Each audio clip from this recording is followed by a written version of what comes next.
जय Hind. So friends, आज के सेशन में मैं आपको एक गोल्डन रूल बताने वाला हूं किसी भी कॉम्पिटिटिव एग्जाम को क्रैक करने के लिए।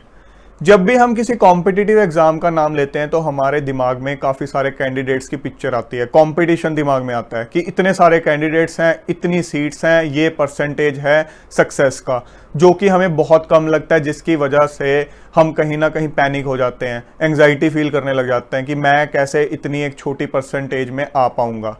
हमारा सोच, हमारा माइंडसेट बहुत मैटर करता है किसी भी कॉम्पिटिटिव एग्जाम को क्रैक करने के लिए। अगर हमारा माइंडसेट सही है, हम चीज़ों की तरफ एक सही अप्रोच रख रहे हैं, तो डेफिनेटली हम उस चीज़ में सक्सेस हासिल कर लेंगे। बट अगर हमारा माइंडसेट ही सही नहीं है, हम चीज़ों को सही नज़रिए से देखते ही नहीं है, तो हमें सक्सेस नहीं मिलने वाली है। सो माइंडसेट बहुत मैटर करता है।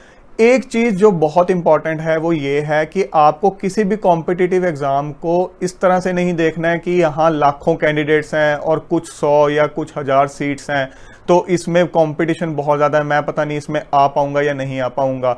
आपको इस तरह से नहीं देखना है, आपको भीड़ पे फोकस नहीं करना है, आपको इस चीज पे फोकस करना है, इस चीज को आइडेंटिफाई करना है कि ये कॉम्पिटिटिव एग्जाम मुझसे क्या क्या मांग रहा है, क्या डिमांड रखता है, क्या चीजें हैं जो अगर मैं फुलफिल करूंगा तो डेफिनेटली इस कॉम्पिटिटिव एग्जाम को क्रैक कर पाऊंगा। हर कॉम्पिटिटिव एग्जाम अपने आप में यूनिक है, हर कॉम्पिटिटिव एग्जाम आपकी डिफरेंट स्किल्स को असेस करता है, तो आपको उन स्किल्स को निखारना है, अपने आप को डे बाय डे निखारना है, मेहनत करनी है ताकि आप वो स्किल सेट अचीव कर सको।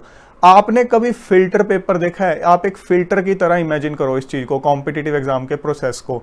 आपको एक फाइन पार्टिकल बनना है। जब आप किसी चीज को, किसी मिक्सचर को फिल्टर करने की कोशिश करते हो तो उसमें से सिर्फ और सिर्फ फाइन पार्टिकल्स ही पास हो पाते हैं।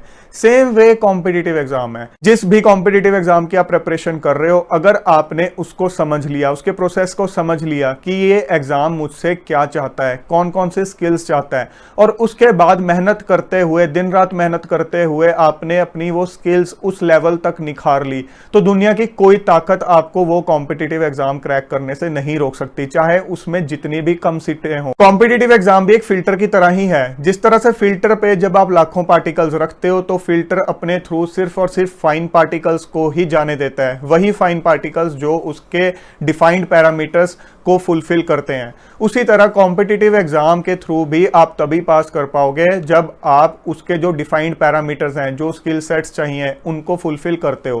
तो आपका फोकस भीड़ पे नहीं होना चाहिए, आपका फोकस होना चाहिए इस चीज को आइडेंटिफाई करने पे कि मेरा कॉम्पिटिटिव एग्जाम मुझसे क्या चाहता है, कौन कौन से स्किल्स चाहता है और किस लेवल तक चाहता है। ये चीजें आप जान पाओगे सिलेबस को ध्यान से एनालाइज करके, प्रीवियस ईयर क्वेश्चन पेपर्स को देख के, कट ऑफ के पैटर्न को देख के।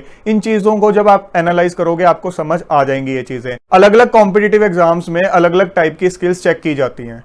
किसी में आपकी एनालिटिक एबिलिटी चेक की जाएगी, किसी में स्पीड, किसी में एक्यूरेसी, किसी में आपकी speaking skills, writing skills, reading skills, किसी में मिक्सचर ऑफ दीज स्किल्स।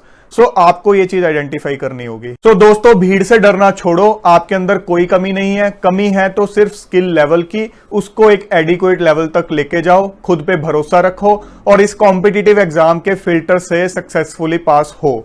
जय हिंद।